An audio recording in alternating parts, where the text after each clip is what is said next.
All right, what did we build last class? This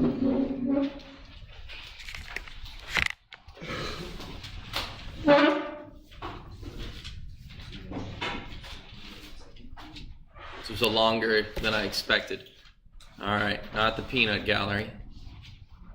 You're still the peanut gallery. Anybody else? A decoder. We built a decoder. And a decoder is designed to take a binary number, that's not a B in any way, shape, or form, binary number,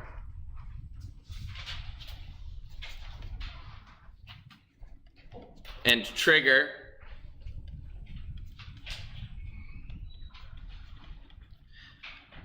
let's change the size on that, and trigger only one output. So the idea is we have n inputs or selects. We have 2 to the n outputs.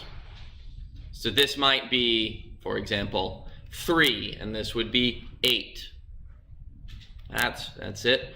And we also talked about one additional feature that a decoder can have but doesn't necessarily need to have. What was that? Made it a little bit more useful. Peanut gallery. An enabler. Yes, there was a joke about enabling. An enable line. So with an enable, if enable is inactive, all outputs are inactive. And why am I saying inactive instead of 0 or 1? And more importantly, where is my coffee? Why am I saying active and inactive instead of 0 and 1?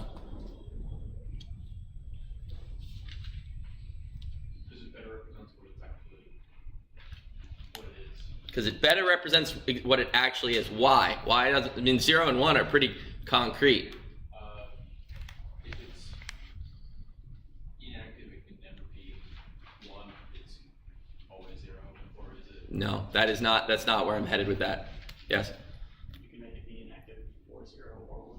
You can make things either active high or active low.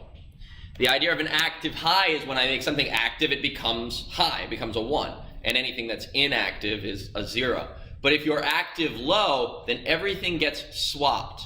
If something is active low, then when it's active, it's a 0, and things that are inactive are 1. So you have to know which type of logic you're handling here. Are you handling active high logic, which is the normal kind of logic, things are 1 meaning true, or active low logic, where a 0 actually means active. And we show the difference by saying, hey, this is active high here. And an active low input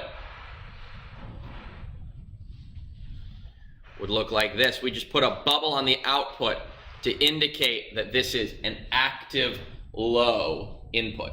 So this gate on the right, or this function here, the decoder, this would be all zeros on the outputs if the enable line was 1.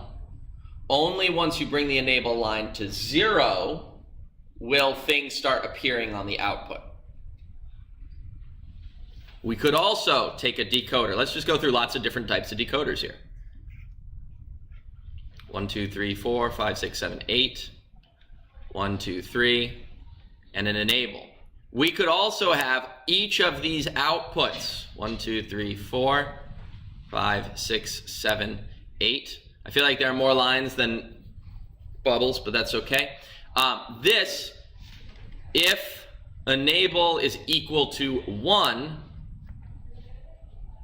only one output will be 0. All I did was take the definition of a decoder and replace active and inactive with the correct value. So enable on the left is active high. So if enable is active, or a 1, only one output will be active. But since they're active low outputs, only one of them will be 0. You could expand this and say the rest will be 1. And it's independent. These can be independently active low from that. All right? So you can have 4 different combinations. Enable could be active high or active low. The outputs can be active high, active low. Okay? Historically, it was much easier to make active low type gates. It still is at the physical level, to make things be active on a low. So I wanted to ask you something today. A decoder. Let's take a nice 3 to 8 decoder. I said a nice 3 to 8 decoder. And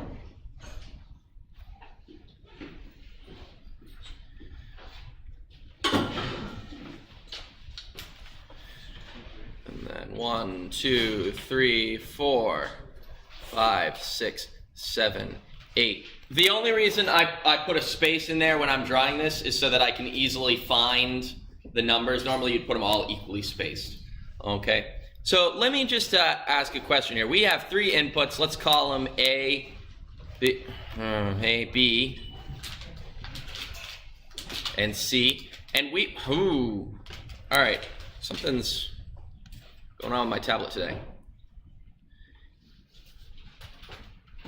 And we're going to have quite a few outputs. D0, D1, D2, D3, D4, D5, D6, D7, 7 over there. And even though we have many outputs, this is a MIMO circuit, multiple inputs, multiple outputs.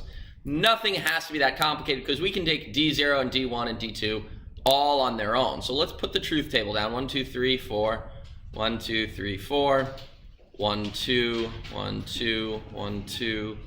1, 2, 0, 1, 0, 1, 0, 1, 0, 1. So when we input a 0, 0, 0, what output is active? This is all active high logic, so we'll just deal with 1s as active, 0s as inactive. We have outputs D0 through D7. So what happens when I put in a 0, 0, 0? Yeah, D0 becomes active. And what happens to everything else? It's inactive. Can't get my pen to write here. All right. Now, what do we know about D0 now? Now that we've seen D0 as a 1, it's never going to be 1 ever again, right? So D1 is pretty easy to implement. How would you implement just D0? If we go back, try to build this monolithically.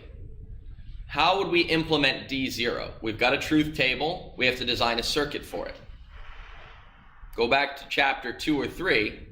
What is this thing? How would we solve it? It's a 3-input NAND gate.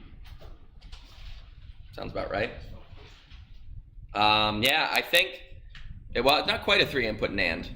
I think that if all 3 of the inputs are 0, the output will be 1. Technically, that's a NOR gate, right? If you push the bubbles through,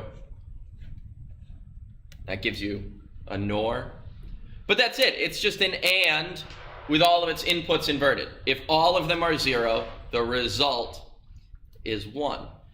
Now, think back to how we define functions. We typically used this symbol to define functions, right? What do we call this? Sum of min terms. And we would put in things like 0, 1, 3, 7, etc. What did this really mean? Why did we put a 0 here? What did that mean? It meant a 0 on the K-map. It meant 0 was active. It meant that when you put in the combination 0, the circuit would put out a true, yeah. And that 0 really equated to A bar, B bar, C bar. 7 was A, B, C. 3 was A bar, BC. Just look at the binary of 3, 0, 1, 1, and said, all right, well, if that's, oh, that's why everything is wrong, because my tablet is also wrong. So what am I trying to say? Tablet properties. Nope. Wacom preferences. Monitor 0. All right, that'll be better.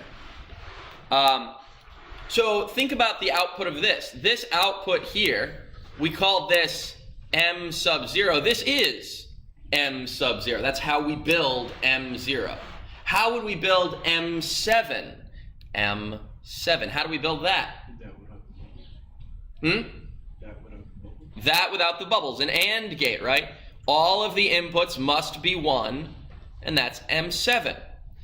Now let's look at this. Skip right ahead to M7, right? This is M0, M1, M2, M3, M4, M5, M6, M7. It's always important to finish off that truth table strong. So what is the output row for M7? Which of these outputs will be active? D7. Only D7. I'm trying to keep this as neat as possible. In fact, if you look at it, it's always going to be this diagonal here. If I can keep it neat enough, I might just have to suck it up and draw all the zeros.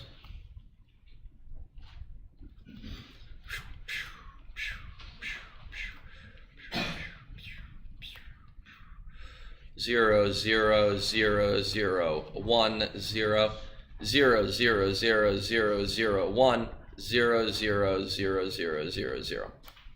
There it is. It's diagonal. The truth is that a decoder automatically computes all of our minterms for us. It's fine. So imagine for a moment I have some circuit here that I want to define. Let's say f of x, y, z is equal to sum of minterms 3, 5, 6, 7. At this point, I think you understand that to build this as a sum of products, we're going to have some AND gates going into an OR gate. Now, the output of this AND gate is minterm 3, this is minterm 5, minterm 6, minterm 7. But the truth is, a decoder already provides that. We put in 3 inputs and we get out 1, 2, 3, 4, 5, 6, 7, 8 outputs. So if inside of here we already create M0 through M7, all we really need to do to solve for F is find M0, M1, M2, M3, M5, M6, and M7. And ta-da, we have F.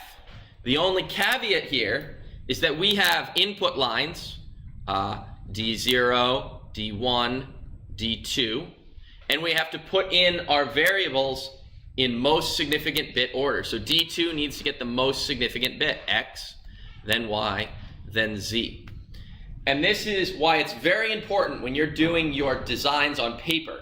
You always have to label both your inputs and your outputs so that you know in what direction the most significant bit goes. Because oftentimes it's going to be advantageous for you to flip those depending on how your circuit is set up. So most of the time that I've drawn this in the past, I've always put D0 at the top. Just the least significant because I start counting at 0 and count down.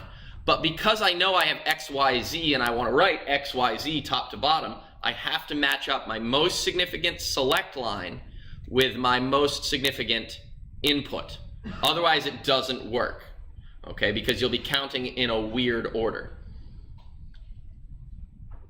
I'll give you a quick example of that.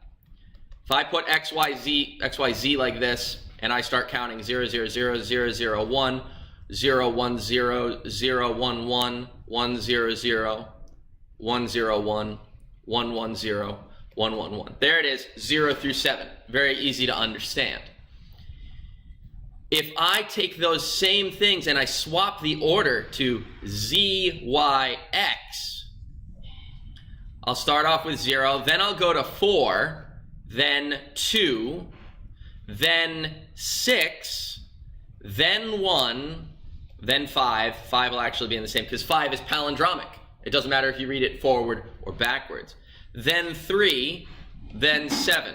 So here I've got 0, 1, 2, 3, 4, 5, 6, 7. Here I have 0, 4, 2, 6, 1, 5, 3, 7. So you have to put them in the right order or things won't appear in the right spots. Now, a decoder is more expensive than a couple of AND gates. For sure, there's many AND gates inside of a decoder. But the bonus of using a decoder is, let's say that this isn't the end of the problem. Let's say,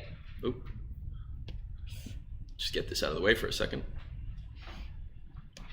Let's say that I also have another function, g of x, y, and z. And its sum of minterms, 1, 2, 4, 7. Well, I don't need to add any additional hardware except for a single OR gate to solve this. Here's my OR gate, G. G just needs minterm 1, minterm 2, 0, 1, 2, 3, minterm 4, and I can share minterm 7. There's no restriction on sharing the outputs, with the only limitation that I need to obey the fan out. I can't send this to 1,000,000 gates because it can't supply 1,000,000 gates, but it can supply a few. So I can implement any number of functions using just a single decoder. So if I had a 4 to 16 decoder, I could have done that excess to BCD equation, right? That excess to BCD example using just one decoder instead of a bunch of things. So sometimes the minimum number of chips is very different from the minimum number of gates, because sometimes different size gates have different number of, different size chips have different number of gates. So that leads us right into a vocabulary term.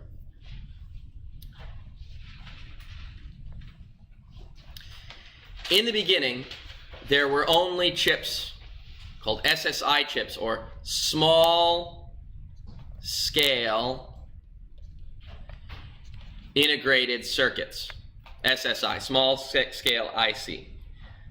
Those had less than a dozen, less than 10, thereabouts, individual gates. So things like the 7400, the 7410, okay?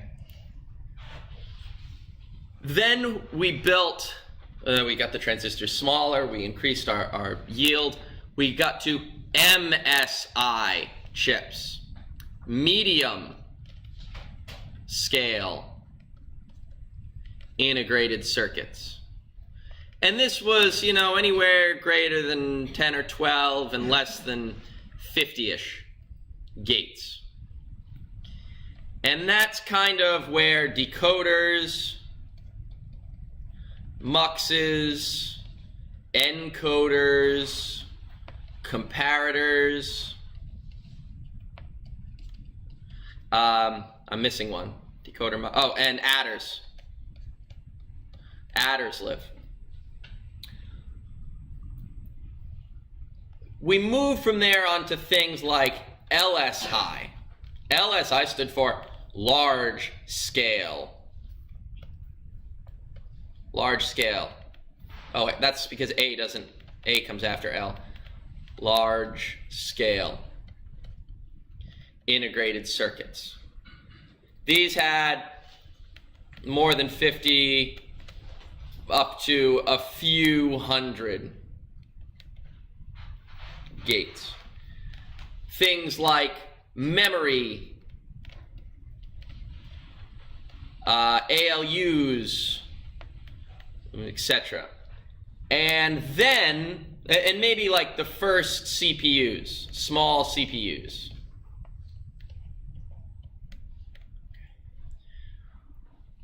Well, small, medium, large. And then we found out that we could fit many more transistors on a circuit die. So we needed to come up with another name. So engineers, being the creative bunch that we are, does anybody know what comes after LSI, large scale integrated circuits? Extra large. Extra large is a good guess. It's actually VLSI, very large. Oh man, it was extra medium. Extra medium, very large scale. And this is like we stopped naming things. I don't think we ever named things ultra very or super awesome large scale. Very large scale is anything bigger than that. All right. So we've been progressing in the same way through the course. We started out with small scale integrated circuits, 7400s, 7410s, yay, awesome. We're moving now into medium scale. Today is Wednesday. You're going to be doing the multiplexer lab. You're going to take 4 muxes. Or are we on the last? Hold that thought. Are we finishing up the lab, or are we starting the new one today? Finishing up. We're finishing up? All right, as long as that's what the syllabus says. Next week, the only saving grace is I know that our stockroom guy is going to be gone next week. So I thought that I had to go in on Friday to get those muxes. So yeah, I think you're finishing up. So next Wednesday, or whatever the syllabus says, you're going to be using multiplexers to design a circuit. We talked a little bit about that at the end of class. I am going to get to, I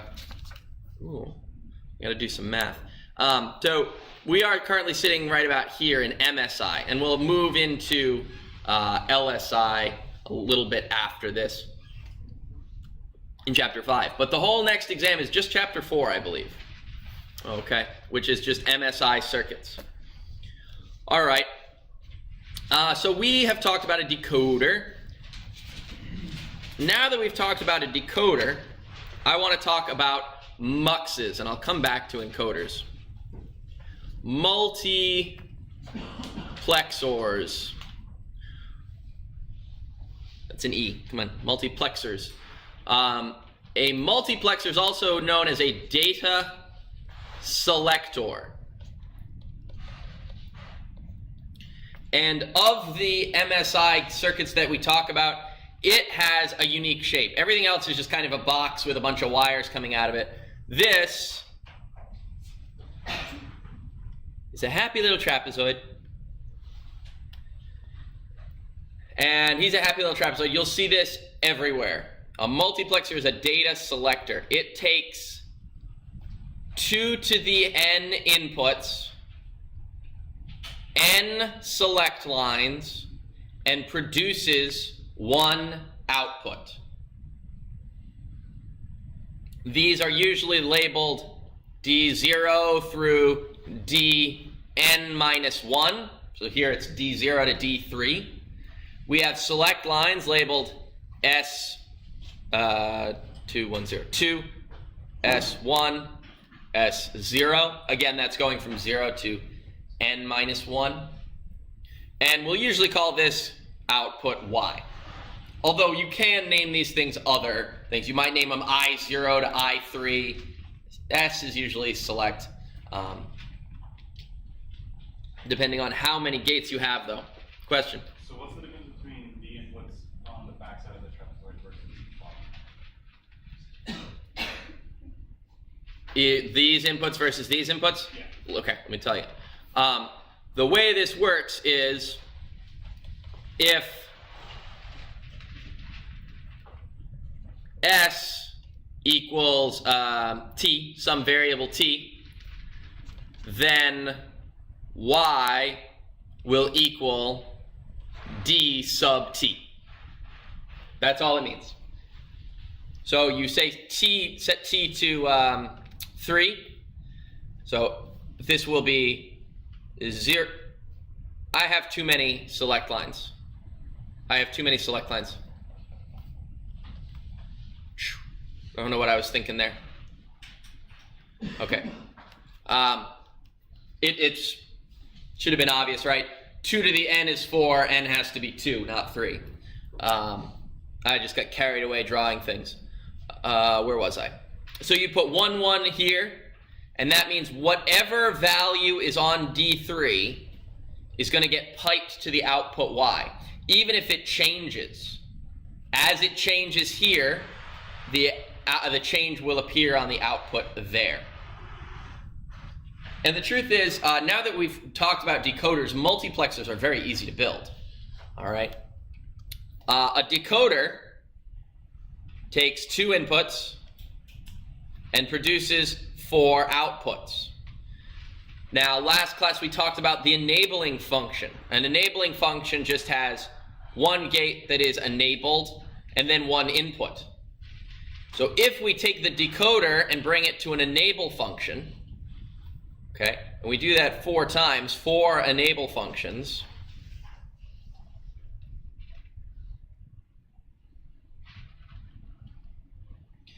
okay, these are going to take the place of our select lines, S1, S0, and each of these gates is going to be our input, D0, D1, D2, D3. So this decoder is going to enable one of these 4 AND gates. That's it.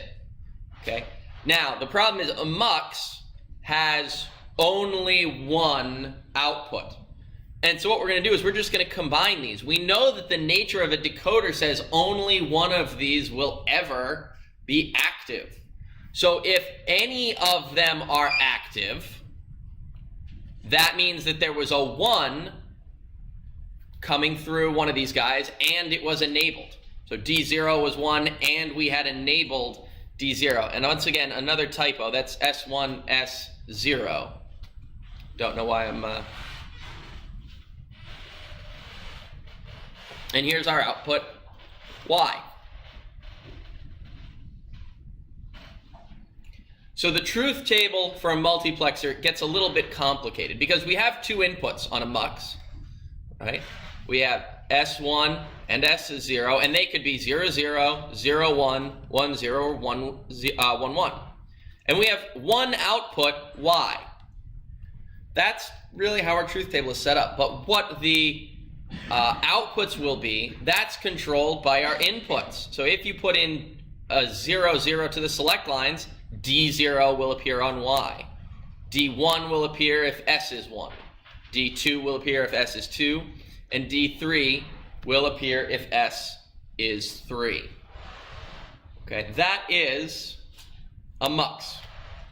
MUXes are used much more commonly these days in diagrams, especially at the digital logic and embedded systems level, because you always have to choose. All right. Story time. Back in my day, I had a TV with an RCA input. You can picture what an RCA cable looks like now. RCA is it was a single bullet connection. You had 3. You had yellow, red, and white.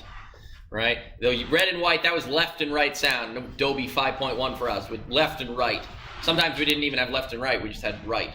And yellow was the whole video signal at a blistering like 320 by 200 resolution or something. You got really excited about that resolution. That's on video now for everyone to see.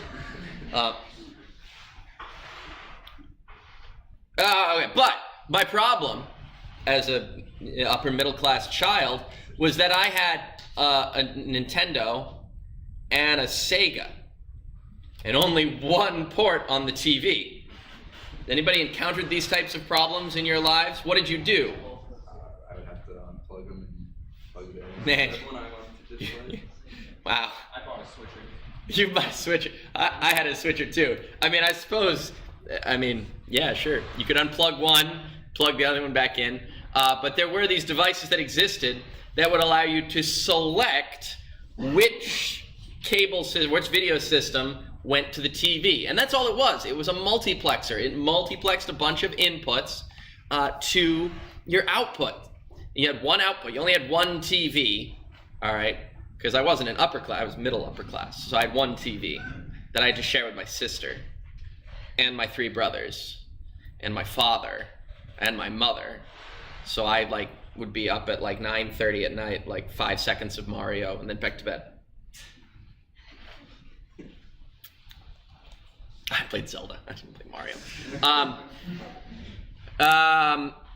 So you've all seen multiplexers. In fact, how many of you drove to work this morning, drove to class this morning? What did you listen to?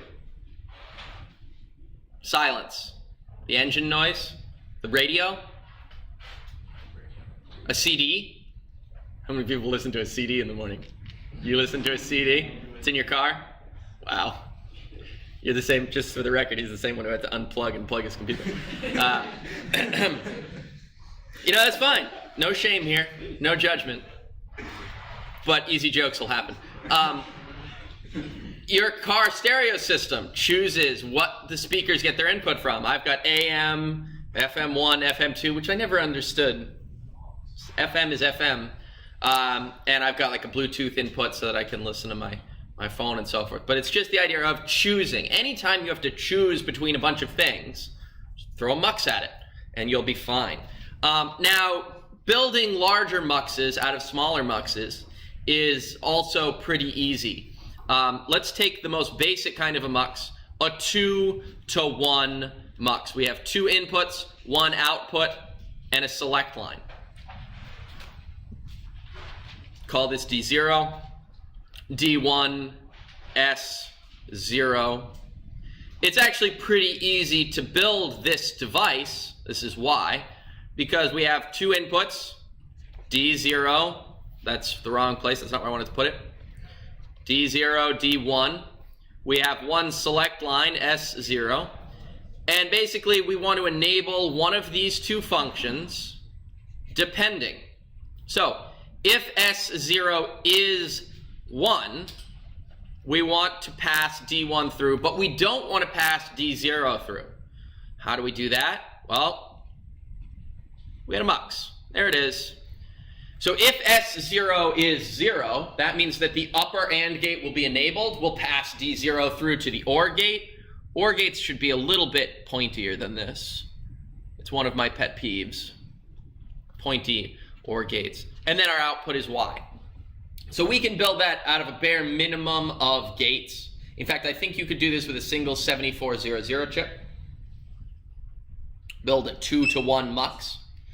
To build larger muxes out of 2-to-1 muxes, it's fairly straightforward. We talked yesterday or Monday about how to build larger decoders from smaller decoders, right?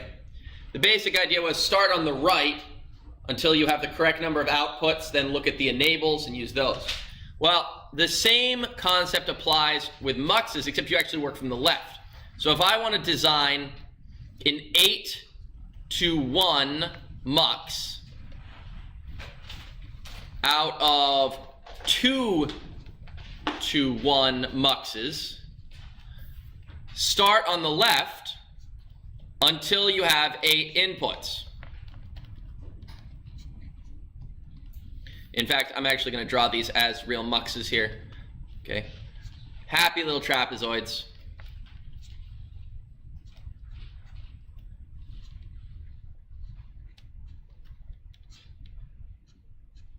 So here they are. Each of these has 2 inputs, so I'll use 4 of them to get 8 inputs.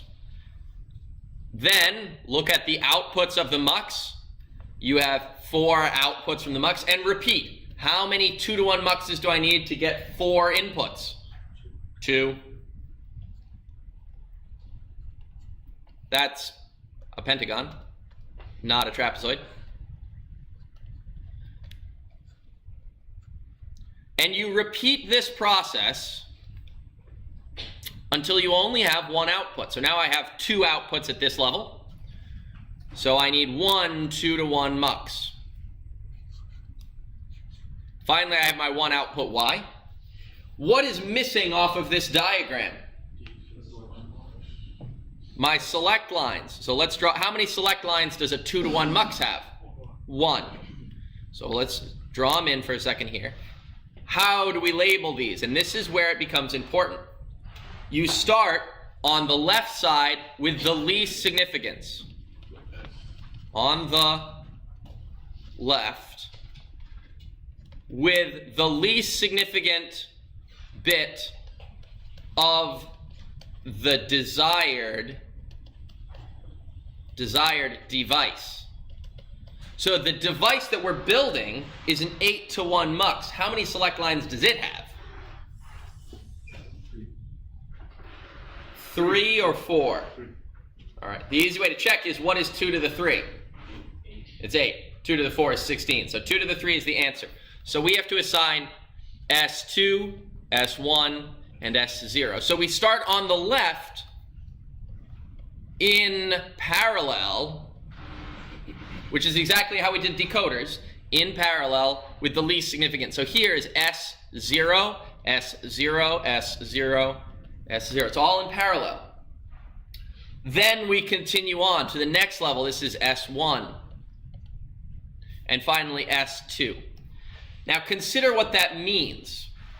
If I put a 1 in S2, that means if this is 0 and this is 1, I'm only ever going to be passing this through.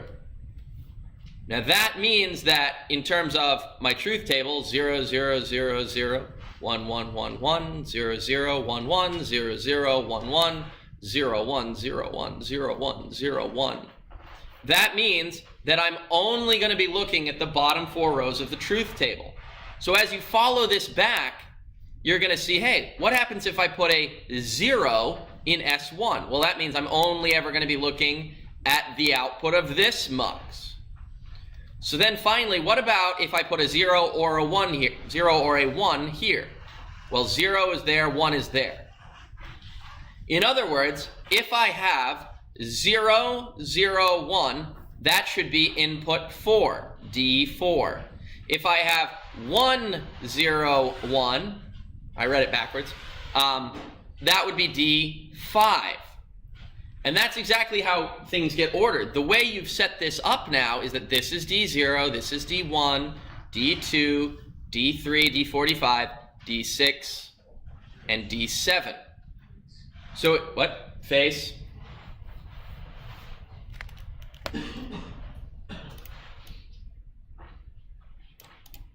Okay. And if you follow along, look how I split it up. I split the middle because of S2. Below S2, where S2 is equal to 1, that's D4, D5, D6, D7. That's all a case of S2 is equal to 1. If S2 had been 0, that would have selected this top half. So it would have to have come from the pool D0 through D3. Okay? Now you can change this up. You can build 8-to-1s out of both 2-to-1s and 4-to-1s, or any combination thereof. I just want to show you one weird thing that may pop up its head. Let's say for some reason you had to use a 4-to-1 mux.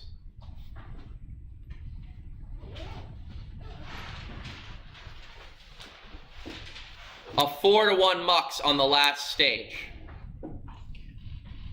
You've only got 2 outputs. So what's a fella to do? There are a couple of different approaches. Tie. The inputs with the door. Tie which inputs? Top 2 or bottom 2. Tie the top 2 or bottom 2. Well, I think let's start by looking at, 0, 0, 0, 1, 1, 0, 1, 1. Those are what select inputs will cause these to be set high. So what if I tied these together? We've played this game before. This would be S2. Tie them together. So either we're going to have 0, 0 or 1, 1. So that would be a way. Sometimes you're going to be wasteful, right? But this is a way to do it. That's a solution. Another solution is to not hit new page. That was not the correct solution. Another solution might be, instead of tying the select lines together, let's just look at that mux. Here it is, 0, 1, 2, 3. Let's tie select 0 to 0. Tie it right to ground. And then bring this to S2. So what will that mean? What outputs can be selected now? Remember, 0, 0, 0, 1, 1, 0, 1, 1. So we've tied this column to 0. So those two rows are right out. So the only rows that'll appear are 0 and 2.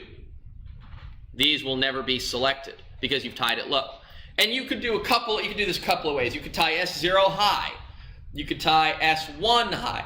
When I say S0 and S1, by the way, I mean S0, S1 inside the mux, not S0 and S1 from the desired mux. Okay? So there are ways to deal with this. And I am going to throw something like this at you at some point. Say you have to use a certain size, and you're going to have to make use of more inputs than you think you need. And that's okay. All right? That's totally allowed. All right. So let's approach the most difficult one to design. It's actually the opposite of a decoder. It's called an encoder.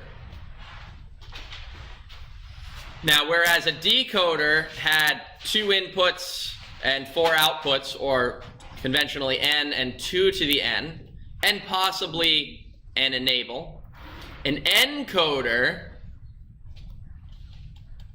has 2 to the n inputs and only n outputs.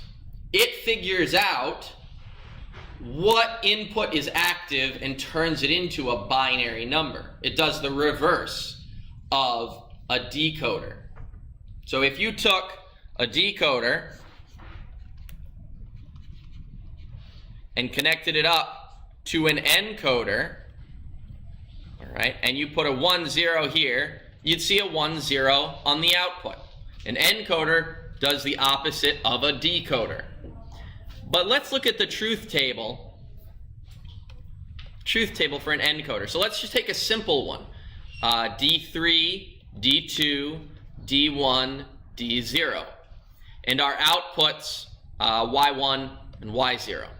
The outputs that we want to see are 0, 0, 0, 1, 1, 0, and 1, 1. So I think it's pretty easy to see that if we wanted D0 to be, if we wanted the output to be 0, we would have to have an active D0.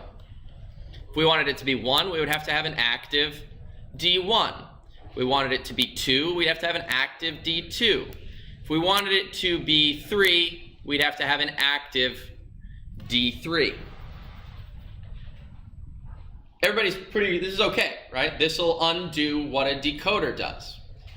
All right, now for the tough question. Here's my encoder, my 2 outputs, my 4 inputs. What is the output if I put 1s in all of these?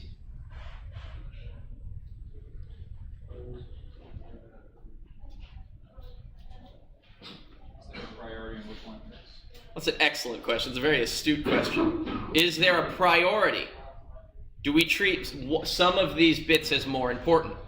The answer is, well, it depends on how you implement it. We are going to implement a priority encoder. Now, if you have the notes for when we did less than or greater than on the comparator, you're going to see a lot of familiar terminology. All right. A priority encoder, let's say that we give priority to the higher values. D3 has priority over D0. So if D3 is equal to 1, then Y equals 3. Else, if D3 is equal to 0 and D3 is equal to 0 and D2 is equal to 1, then we say, all right, that is Y equals 2. If D3 is equal to 0 and D2 is equal to 0 and D1 is equal to 1, then Y is equal to 1. Finally, if D3 is equal to 0, D2, I'm just putting commas now, I'm tired. D2 is equal to 0, D1 is equal to 0, and D0 is equal to 1, y will equal 0. So, when we look at this, how many input rows do I really have on this truth table? I have 4 inputs. What? Yeah. Oh, you're just grabbing your beard. Okay. I've got 4 inputs. So how many rows really exist on this truth table?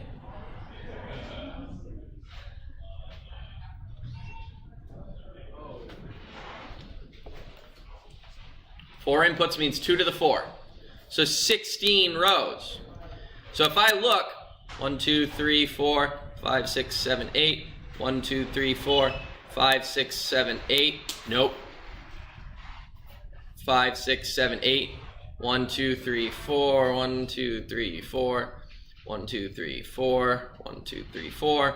0, 0, 1, 1. 0, 0, 1, 1. 0, 0, 1, 1. 0, 0, 1, 1.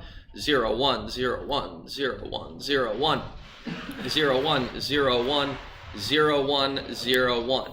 If D3 is equal to 1, corresponds to which rows on this table? The bottom 8. There they are, bottom 8. This next statement says if D3 is equal to 0, that's this, and D2 is equal to 1, what rows does that correspond to?